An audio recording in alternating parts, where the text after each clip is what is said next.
ऐसी गलती कभी नहीं करना। कबड्डी का अच्छा प्लेयर था, वो एक नाला में एक कुत्ते का बच्चा गिर गया था, वो उतर के उस बच्चा को निकाला तो कुत्ता का बच्चा उसको थोड़ा सा ऐसे नाखून से लग गया। तो नाखून से लग गया तो इनको लगा कि नाखून से लगा है, क्या दिक्कत है, सुई लगवाए नहीं, हो गया रेबीज। तड़प तड़प के मर गया 14 दिन के बाद। दुनिया का कोई डॉक्टर टेटनस रेबीज से आपको बचा नहीं सकता है और ना ही आपकी लाइफ को लंबा कर सकता है। इवन कैंसर भी है तो मरीज अगर पैसा ठीक ठाक खर्चा करेगा 3-4 साल खींच देगा, लेकिन रेबीज में कुछ नहीं। 14 से 15 दिन के बाद रेबीज के कीड़े सीधे वायरस उसका कहां चला जाता है, ब्रेन पे, और उसका इंसान का मरना फिक्स है। तो ब्रजेश सोलंकी की जान चली गई कुत्ते के बच्चे के काटने की वजह से।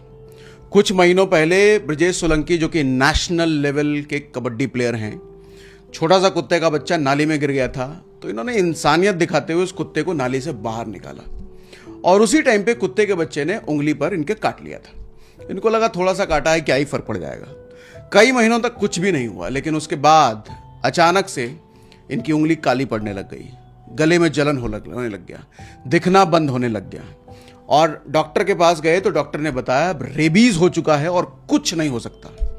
और इस नेशनल लेवल प्लेयर की जान चली गई इसी 27 जून को।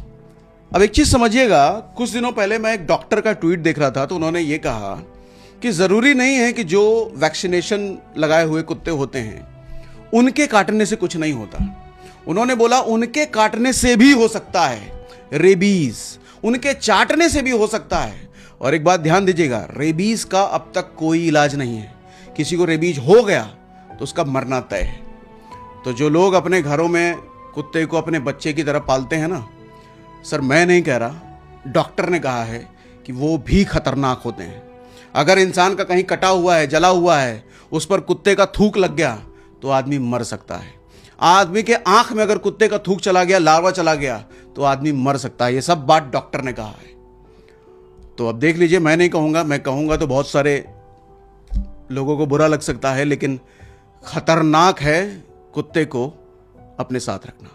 भाई ये बंदा प्रो कबड्डी लीग खेलने वाला था, लेकिन इसकी एक छोटी सी गलती की वजह से इसका ये हाल हो गया। अब इनका नाम ब्रजेश सोलंकी है, जो केवल 22 साल में गोल्ड मेडलिस्ट थे और नेशनल लेवल पर कबड्डी खेलते थे। और इनसे एक छोटी सी गलती ये हुई कि इन्होंने एक दिन ट्रेनिंग के दौरान एक छोटे से प्यारे से पपी को नाली से निकाल दिया, लेकिन उस पपी ने जाते जाते इनके हाथ पर एक हल्का सा स्क्रैच दे दिया। अब ब्रजेश की फैमिली ने कभी पहले रेबीज के बारे में सुना नहीं था, तो इनको लगा ये बहुत नॉर्मल सी चीज होगी, जाने देते हैं। यही इनकी सबसे बड़ी गलती थी। कुछ ही दिनों में इनको वहां पर जलन और पेन स्टार्ट होने लगा, लेकिन इनके अनअवेयरनेस की वजह से इनको लगा कि ये प्रैक्टिस वाला पेन होगा। लेकिन कुछ ही दिनों में ये वायरस इनके नर्वस सिस्टम तक पहुंच गया। इसके बाद इनको तरह तरह की चीजें दिखाई देने लगी और नंबनेस होने लगी। तब अलीगढ़ हॉस्पिटल में जाने के बाद इनको पता चला कि इनको रेबीज हो गया है। फिर वहां से इनको नोएडा रेफर किया, लेकिन तब तक बहुत देर हो चुकी थी, क्योंकि इनको ऑलरेडी हाइड्रोफोबिया और एरोफोबिया स्टार्ट हो गया था, जो कि लास्ट स्टेज होती है, जिसमें इंसान को पानी से भी डर लगता है और हवा से भी। एंड देन 1 जुलाई को इस महान प्लेयर ने अपने प्राण त्याग दिए। अब आपको लग रहा होगा कि ये रेबीज वायरस खाली कुत्तों से होता है, लेकिन ये बिल्ली से भी होता है और वाइल्ड एनिमल से भी होता है। ये उनके सलाइवा के थ्रू हमारी बॉडी में एंटर करता है। और अगर आपने काटने के 24 घंटों के अंदर वैक्सीन लगवा ली तो आप बच जाओगे, लेकिन अगर एक बार सिम्टम्स स्टार्ट हो गए तब कोई चांस नहीं है आपके बचने का। तो इस वीडियो को शेयर कर देना जो इसको हल्के में लेते हैं।